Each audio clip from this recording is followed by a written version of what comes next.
야베스처럼 되기를 원하십니까? 야베스의 기도, 지금부터 14년 전쯤에 한참 우리나라에 유행했던 기도입니다. 그때 당시에 이 본문을 보고 또 계속해서 물론 이 본문을 봤지만은 이번에 365 성경 읽기를 하면서 다시 한번 우리가 이 본문을 보게 되었습니다. 야베스의 기도, 우리는 이렇게 하면 항상 우리가 생각나는 게 뭐냐면요, 뒤에 나오는 거예요. 나로 환난을 벗어나 근심이 없게 하옵소서. 여기에 필이 꽂히죠. 얼마나 좋습니까? 근심이 없는 삶이. 근데 잘 보니까요, 사실 이 본문을 가지고 오늘 말씀을 전할 때도 제일 좋은 것은 뭐냐면요, 여러분들 기도하면 근심이 없어질 줄로 믿습니다, 이렇게 말하면 이게 FM 설교입니다. 그리고 여러분들이 아멘 하시면요, 선포하는 게 되죠. 이렇게 하는 게 사실은 더 많은 사람들이 듣기도 편하고 괜찮은 설교일 수 있을 겁니다. 근데 야베스의 기도에서 근심이 없게 하옵소서의 원뜻을 계속해서 분석을 해보고 또 우리의 삶 가운데서 이 말씀이 왜 쓰여졌을까를 생각해 보니까 이게 쉽게 할 수 있는 이야기는 아니구나 라는 것을 깨닫게 됩니다. 오늘 이 야베스의 기도가 본문 어디에 실려 있죠? 성경에서 역대 어디에 실려 있습니까? 역대상에 실려져 있습니다. 역대상이 쓰여지는 상황을 생각하면 이거는 눈물을 이야기하지 않고 사실 역대상을 이야기할 수가 없습니다. 역대상이 쓰여지는 이 상황이 이스라엘 백성들이 이제 포로에서 돌아옵니다. 근데 여러분들 다 돌아오는 게 아니에요. 많아봤자 한 5만 명 정도 되는 그 인원이 돌아오게 됩니다. 근데 돌아와서 보니까 어때요? 본인이 예루살렘이라고 해서 오고 이스라엘이라 해서 고국 땅이라 그래서 회복돼서 왔는데 와보니 아무것도 남는 것이 없습니다. 그냥 완전히 황폐한 땅이에요. 여러분들, 그곳에서 우리 자녀들 먹여 살려야 되죠. 당장 뭔가 일을 해야 되죠. 그러니 그 사람들의 삶이 어떨 것 같습니까? 그래도 하나님께서 지켜주실 거야, 하나님께서 함께해 주실 거야 라는 믿음 때문에 그래도 하루하루 견뎌갔습니다. 근데 문제는요, 시간이 지나도 별반 달라지는 삶이 없다라는 거예요. 그래서 에스라가 사실은 이걸 가지고 고민을 나중에 많이 했습니다. 먼저 돌아오고요, 이 에스라도 고민을 하고 그 과정 가운데서 사실 역대상의 저자가 누군지는 알 수는 없습니다. 미상이에요. 그러나 그래도 에스라이지 않을까라고 많은 학자들이 이야기를 합니다. 그러면 에스라고 가정을 했을 때, 또 그렇지 않다라고 가정을 했을 때도 지금 고국 땅 이스라엘에서는 사람들이 몸부림치며 살아가고 있어요. 그나마 믿음으로 불을 지폈던 그 믿음의 불이 조금은 켜졌는데 주변에 막아주는 것이 없다 보니 좀만 바람이 불면 다 꺼질 것 같은 거예요. 그래 에스라가 그 이후에 이런 상황들을 이제 보고 시간이 흐르죠. 그러면서 어떻게 하면 내가 어떻게 하면 저들을 살릴 수 있을까라는 이 소망을 품기 시작합니다. 그래서 하나님께서 그를 고위공직자로서 귀하게 쓰임을 받게 해요. 그러면서 에스라가 준비했던 것이, 하나님께서 나에게 기회를 주시면 내가 이곳 땅에 가서, 이스라엘 땅에 가서, 내 고향 땅에 가서, 내 고국 땅에 가서 이들을 한번 살려봐야겠다라는 생각을 하게 됩니다. 그래서 그러면은 이 사람들을 살릴 수 있는 방법이 뭘까? 그나마 그 믿음의 불을 키운 것을 막아줄 수 있는 것이 무엇일까? 그게 정체성이었던 거예요. 이 신앙의 정체성을 확립시켜야겠다, 이런 마음을 가지고 고민을 하면서 이제 나온 책이 바로 역대상하입니다. 에스라가 쓴지는 몰라요. 그러나 그 여러 가지 상황을 봤을 때 이 역대상하를 이제 쓰면서, 역대상하는 그래 맨 처음에 어떻게 시작을 하느냐, 여러분들 역대상 1장 1절에 보시면은요, 이렇게 기록이 되어 있습니다. 되게 간단하죠. 여러분들 이게 성경 구절이 아닌 것 같죠? 뭐라 적혀 있습니까? 아담, 셋, 에노스, 딱 이렇게 적혀 있어요. 저도 365 성경 읽기를 이제 설명을 해야 되니까 역대상 이 부분을 설명을 하려고 했는데 별로 할 말이 없는 거예요. 근데 야베스의 기도를 준비를 다시 하고 이 본문을 보니까 내가 다시 영상을 찍어야 되나, 이 생각이 들었습니다.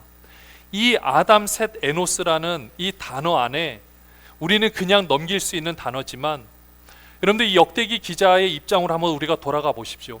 지금 이스라엘을 살려야 돼요. 그러면은 이 책이 읽혀야 돼요. 이 책을 가지고 어떻게든 교육을 시켜야 돼요. 그러면은 이 사람이 딱 처음에 봤을 때 한 글자를 보고 이것을 덮으면 안 되잖아요. 그러면은 그 맨 처음에 어떤 말을 배치를 해야 되겠습니까? 가장 이 사람이 이 책을 읽어야겠다는 목적의식이 생기도록 쓴 내용이 바로 1장 1절입니다. 그래서 맨 처음에 등장하는 것이 바로 아담이라는 거예요. 이 아담은요, 이스라엘 백성이 너네가 지금은 이렇게 우리가 힘든 상황을 겪고 있는 것이 맞지만은 너네의 조상은 바로 하나님께서 지으신 그 존재 아담이라는 것을 알려주고 있는 겁니다. 그래서 이 아담을 맨 처음에 이렇게 배치를 한 거예요.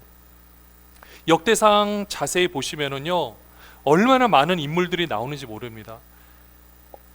방대하게 조사를 했다라는 것을 알 수가 있어요. 근데 이런 상황 가운데서 지금 역대상 기자가 막 절규하는 메시지가 이 아담 안에 들어가 있는 겁니다. 한 살 한 살에 대한 역사적 기록으로 다 기록으로 써서 남겨내고 있는데, 이거를 써서 어떻게든 이들을 보호하고 싶었던 이 마음이 있었던 거죠. 그런데 이런 상황 가운데서 오늘 역대상 4장 우리의 본문을 한번 보시면은요, 같이 한번 볼까요? 역대상 4장 9절에 보시면, 우리 다시 한번 이제 우리가 이 나라를 정말 다시 한번 살려야겠다는 마음으로 한번 이 말씀을 같이 한번 보겠습니다. 야베스는 그의 형제보다 귀중한 자라. 그의 어머니가 이름하여 이르되 야베스라 하였으니 이는 내가 수고로이 낳았다 함이었더라. 야베스가 형제보다 귀중한 자래요.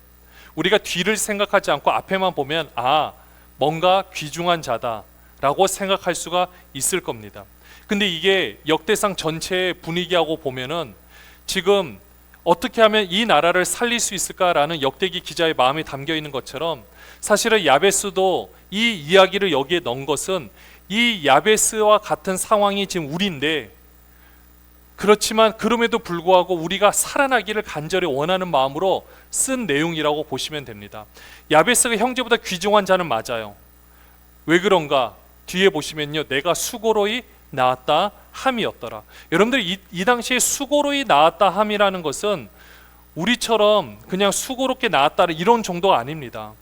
굉장히 힘들게 낳았다라는 것, 난산이라는 거죠. 이런 이 시대의 난산이라는 것은 태어난 자녀가 사실은 좀 어떻게 보면 온전치 못할 수도 있다라는 것을 좀 우리가 염두에 두어야 됩니다.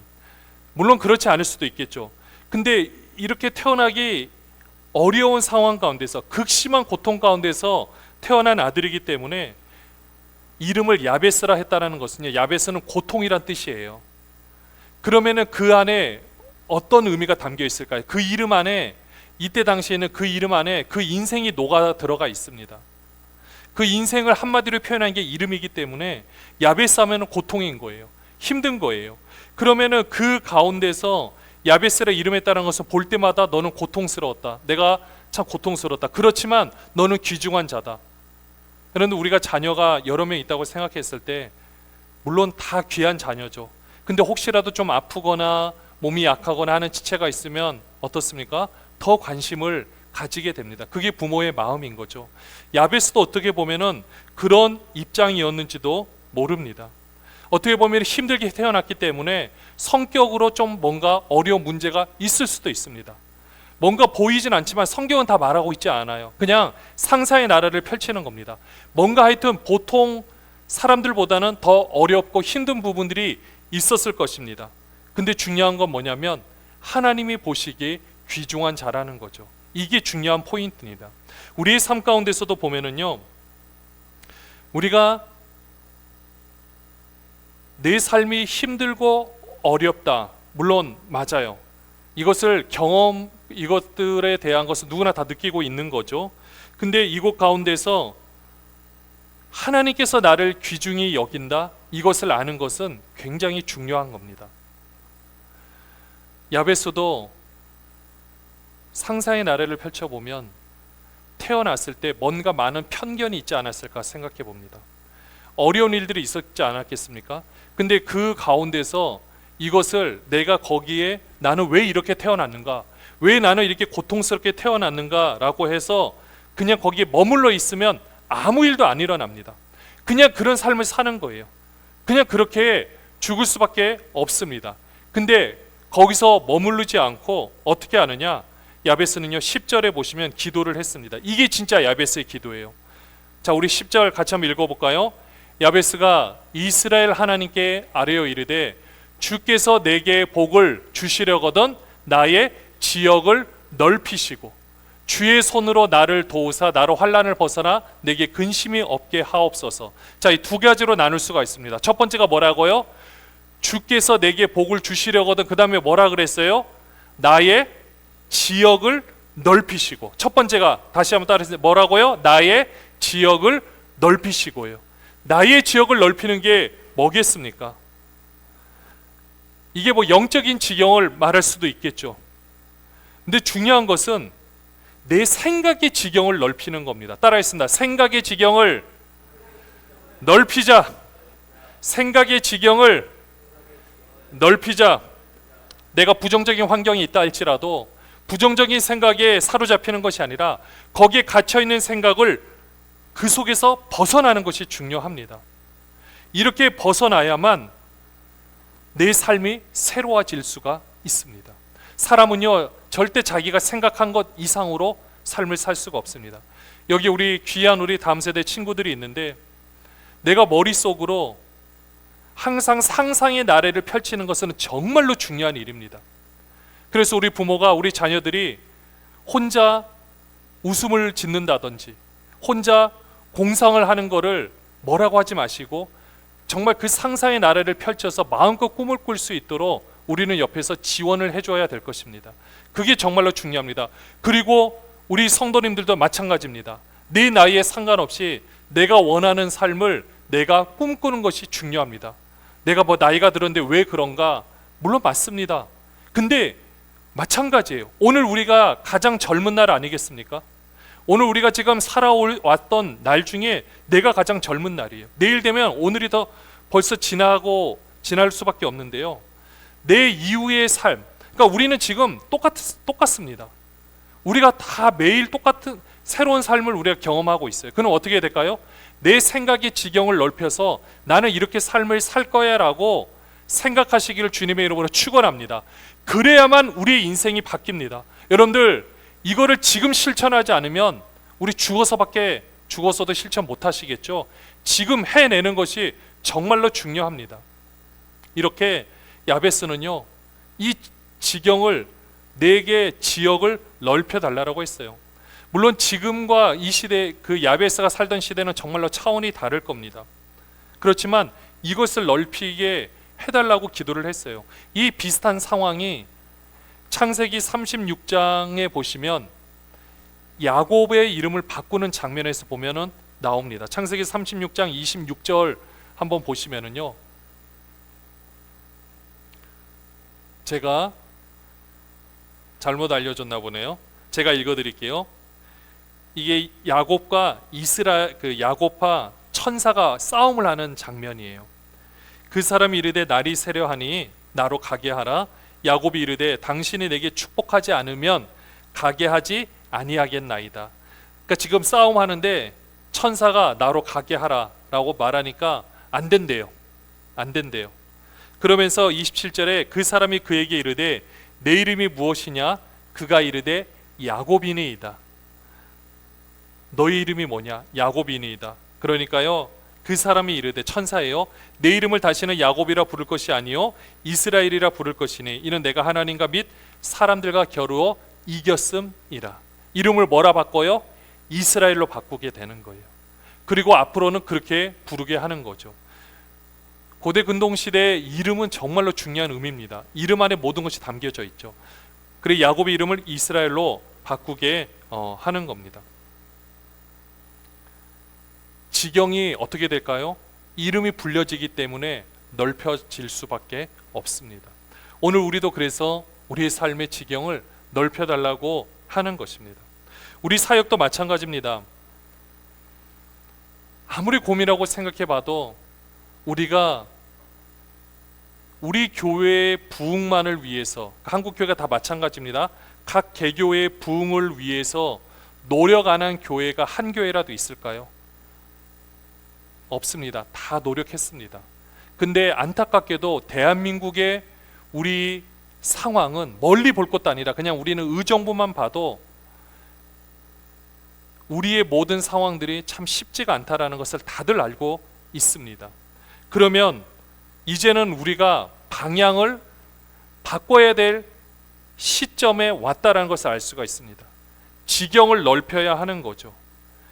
이제는 교회의 부흥을 위해서 뭔가를 할 것이 아니라 정말로 우리가 생각했을 때 아까 우리 저기 안소희 집사님께서 기도해 준 내용에도 나왔지만은 은둔 고립하는 청년뿐만 아니라 이 사회에 우리가 봤을 때 정말 정부도 한 번에 해결할 수 없는 그 안타까운 이런 상황들을 우리 교회와 함께 이것을 해결하는데 초점을 맞춰야만 이 교회가 부흥할 줄로 믿습니다.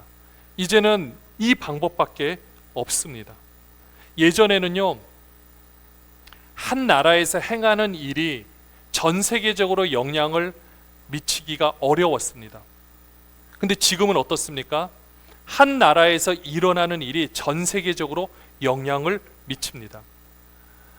얼마 전에 넷플릭스에서 개봉했던 K-팝 데몬 헌터스라는 영화가 있습니다. 이름은 K-팝이고 데몬 헌터스, 어떻게 보면은 뭐 악기를 잡는 사냥꾼이라는 그런 개념이지만 음악이라는 장르를 가지고 세계적으로 지금 어마어마한 인기를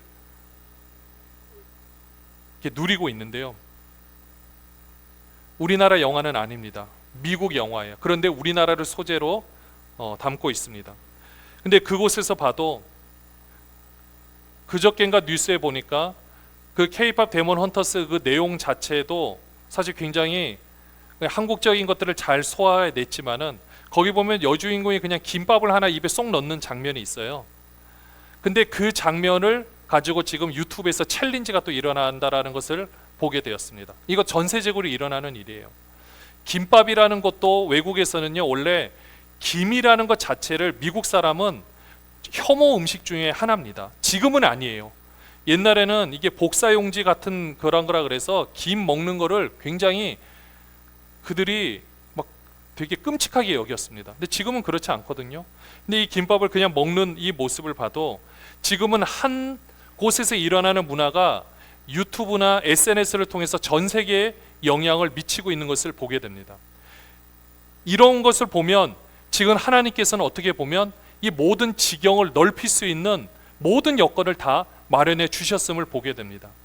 이제는 누구의 시대냐?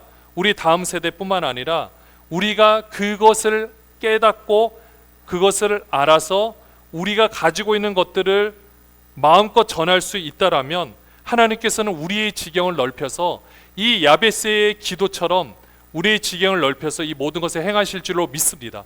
그렇기 때문에 우리는 더 큰 것들을 바라보고 더 넓은 것들을 바라보면서 우리는 함께 나가야 되는 겁니다. 지금 우리가 개교의 중심으로 각자가 이렇게 있게 되면 이제는 우리가 서로 그냥 파이 나눠 먹는 식으로 그냥 그러다가 끝이 날 수밖에 없어요. 근데 우리가 이제는 여기서 벗어나서 어떻게 하면 우리 많은 사람들이 고민하는 그 악의 문제, 고민하고 있는 그 문제들을 어떻게 하면 교회들이 해결하고 우리 신앙인들이, 우리 다음 세대들이 해결을 할까? 여기에 초점을 맞춰서 신앙적으로 가르치고 우리가 함께 기도로 힘을 모은다면 그렇게 해야 대한민국도 새로워지고 우리 교회들도 새로워지고 우리도 새롭게 될 줄로 믿습니다. 할렐루야! 아멘 하신 분만 그런 놀라운 역사가 있기를 바랍니다. 여기서는 아멘 하시면 안 되죠. 지경을 넓히고요. 두 번째가 뭐였습니까? 주의 손으로 나를 도우사예요. 다시 10절로 한번 가주세요. 다시 10절로 가주시면은요, 맨 처음에 지역을 넓히시고 그 다음에 뭐라 그랬어요? 주의 손으로 나를 도우사 환난을 벗어나 내게 근심이 없게 하옵소서라고 했습니다. 자, 주의 손으로 나를 도우사가 먼저예요. 그리고 나로 환난을 벗어나 내게 근심이 없게 하옵소서. 여러분들이 제일 관심 있는 구절이죠. 나로 환난을 벗어나 내게 근심이 없게 하옵소서. 내게 근심이 없게 해달라는 말은 이 원뜻은요, 바로 이 고통, 악의 영향력에서 벗어나게 해달라고 기도하고 있는 겁니다. 단순히 내 환경적으로 아무런 일이 일어나지 않게 해달라는 것이 아닙니다. 그러면 보세요. 고통, 악의 영향력에서 내가 벗어나는 것은 악의 영향력을 다 제어해버리면은 다 모든 것을 다 묶어버리면 우리는 괜찮을 것 같죠. 사실 사람이 가장 무서운 거는요, 실제로 일어나는 일이 아니라 일어날 것 같다고 생각하는 두려움 때문에 더 힘들어합니다. 우리 어린아이들 데리고 한번 동물원 같은데 아니면은 번개를 치는데, 사실 집안에 있어도 번개 치면 여러분들 무서울 때가 있으시죠? 그 번개가 치는 게 직접 영향을 미칩니까? 번개가 쳐가지고 집안에 이렇게 들어와가지고 그 사람들을 해할 수 있나요? 절대 없습니다. 근데 우리는요, 번개 치는 것 자체가 그냥 두려운 거예요. 이 악의 영향력에서 벗어나게 해달라는 것은 그 번개가 이미 이 벽이라는 울타리를 만들어 놨음에도 불구하고 우리가 두렵다라면 그냥 두려운 겁니다. 때로는 어떤 사람은 번개가 두렵지 않다고 생각하는 사람도 있어요. 그러면 보세요. 악의 영향력에서 벗어나 근심이 없게 하옵소서. 우리는 보통 이 기도 내용만 보면 모든 것이 없어져야 돼요. 근데 사람이요, 이 모든 것에서 자유하게 된다고 해서, 모든 영향이 없어진다고 해서 사람의 삶이 편해지느냐? 아닙니다. 그건 여러분들이 경험해 보셔서 압니다. 여러분들이 인생을 다시 한번 돌이켜 보십시오. 인생을 돌이켰을 때 가장 힘들 때와 그렇지 않을 때의 모습을 생각해 보십시오. 똑같은 삶의 모양이라 할지라도 우리는요, 똑같이 내 삶이 훨씬 더 풍요롭고 훨씬 더 괜찮아진다 할지라도 똑같이 어려운 것을 경험할 때가 있습니다. 그렇기 때문에 하나님께서 이 야베스가 나를 도우사 나로 환난을 벗어나 내게 근심이 없게 하옵소서라고 기도를 한다라는 것은 밑에 하나님이 어떻게 해요? 그가 구하는 것을 허락하셨다라고 되어 있죠. 이건 우리가 기도해도 하나님께서 허락하실 것입니다. 그러면 하나님께서 어떻게 허락하시냐? 주의 손으로 작업을 하고 있는 거예요. 주의 손으로 작업을 해서 우리 내면의 심령 이 부분에서 두려워하는 그 마음을 하나님께서는 수술을 하고 계시는 겁니다. 그 불신하는 그 마음의 악한 영향력, 죄의 근본 원인을 이미 예수 그리스도의 십자가 사건으로 제거하시고 그곳에 하나님의 것으로 채워놓고 있다라는 것입니다. 하나님은 지금 이 일을 이미 시작하셨어요. 여러분들 믿으십니까? 여러분 정말 믿으십니까? 주의 손으로 나를 도우사 나로 환난을 벗어나 내게 근심이 없게 하옵소서. 아무 일이 일어나지 않는 것이 아닙니다. 어떤 일이 일어난다 할지라도 내가 하나님과 연결되어 있는 것은 기정사실이기 때문에 그 사실을 붙잡고 있기 때문에 어떤 어려움들이 있어도 아무런 문제가 없는 것입니다. 사랑하는 여러분들, 오늘 이 야베스의 기도를 통해서 다시 한번 우리가 깨닫기를 원하는 것은요, 여러분들 먼저 이렇게 기도하시기를 바랍니다. 내 지경을 넓혀달라고, 그리고 또 나를 도우사 모든 환난을 벗어나 악의 영향력에서 벗어나서 근심이 없는 삶을 살게 해달라고. 여러분들, 하나님은 이 기도에 응답하여 주십니다. 그러면 이런 삶을 살기 위해서는 단 하나, 결론적인 것은 뭐냐면 말씀밖에 없습니다. 우리가 이런 삶을 하나님께서 살기를 원한다면 지금 역대상으로 다시 돌아가서 왜 역대상에서 이 야베스라는 사람의 인물을 갑자기 등장시켜서 이렇게 간절히 외치고 있는가? 지금 이 나라가 풍전등화 같은 위기인데 몇 안 되는 이 사람들이 겨우 막 몸부림치고 있는데 앞으로 이 나라가 살 수 있는 방법은 뭔가? 단 하나, 다음 세대를 말씀으로 교육시키는 방법밖에 없다. 그 이야기를 하고 있는 겁니다. 야베스의 기도 안에는 우리가 이렇게라도 하겠으니 하나님 제발 우리를 불쌍히 여겨 주시옵소서, 긍휼히 여겨 주시옵소서라고 몸부림치는 모습이 이 역대상에 기록이 되어 있는 겁니다. 사랑하는 여러분들, 지금 우리가 이 자리에 있습니다. 대한민국이 가장 잘 사는, 이제까지 삶을 비교해 보면 지금 가장 잘 사는 나라 맞습니다. 가장 잘 살지만 가장 비참하기도 한 현실인 것도 맞습니다. 이런 상황 가운데서 그러면 우리가 어떻게 답을 찾아야 되겠습니까? 여러분들, 지금 우리가 내가 그냥 개인적으로 내가 야베스의 기도를 내가 개인적으로 적용해서 나는 근심이 없는 삶을 살면 돼, 여러분들 이렇게 하면 해결이 됩니까? 대한민국의 교회들마다 우리는 근심이 없고 우리만 부흥되면 됩니다 라고 말하면 그냥 끝이 납니까? 그러면 다 죽는 겁니다. 아무런 답이 없는 겁니다. 그러면 누군가가 고통을 겪게 되고 누군가 힘든 일을 겪게 되면 그는 나와 상관없는 이야기로 마치 이스라엘이 우상을 숭배할 때 모습과 별반 다를 것이 없습니다.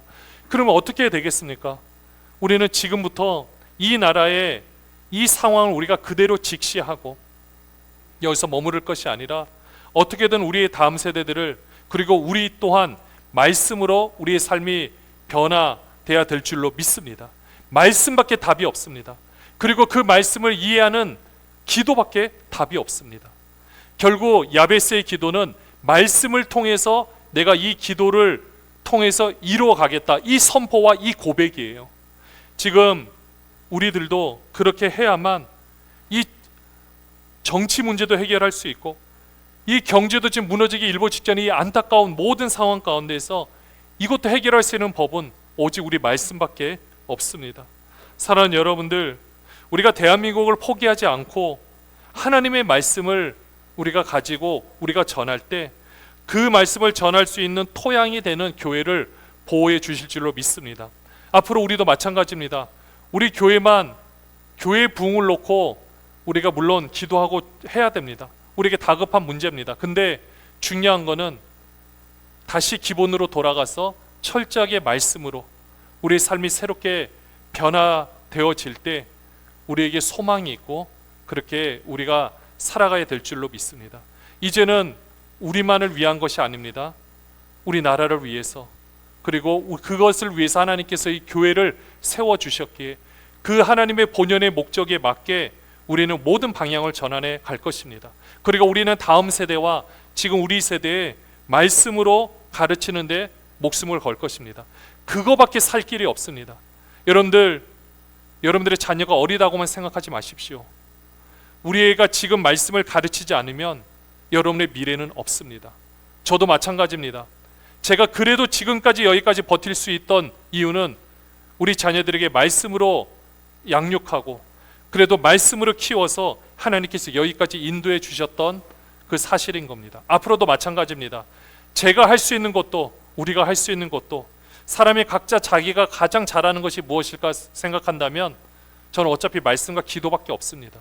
그래서 이걸 가지고 최선을 다해서 우리는 말씀을 가지고 그 삶이 변화되도록, 그렇게 됐을 때 이 야베스의 기도가 개인의 기도 제목이 아닌 이 나라를 향한 기도의 제목으로 지경을 넓혀서 모든 걸 넓혀서 주의 손이 도우사 이 모든 것을 인도해 나갈 줄로 믿습니다.